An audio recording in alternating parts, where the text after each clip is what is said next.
ان شجرۃ الزقوم،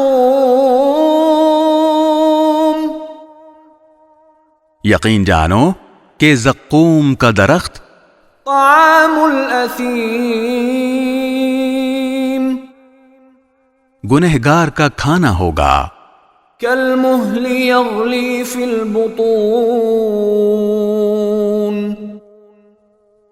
تیل کی تلچھٹ جیسا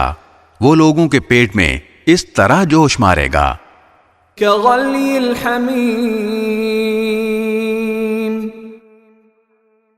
جیسے کھولتا ہوا پانی،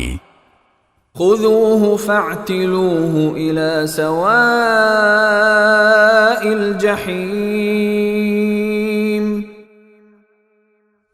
فرشتوں سے کہا جائے گا اس کو پکڑو اور گھسیٹ کر دوزخ کے بیچوں بیچ تک لے جاؤ،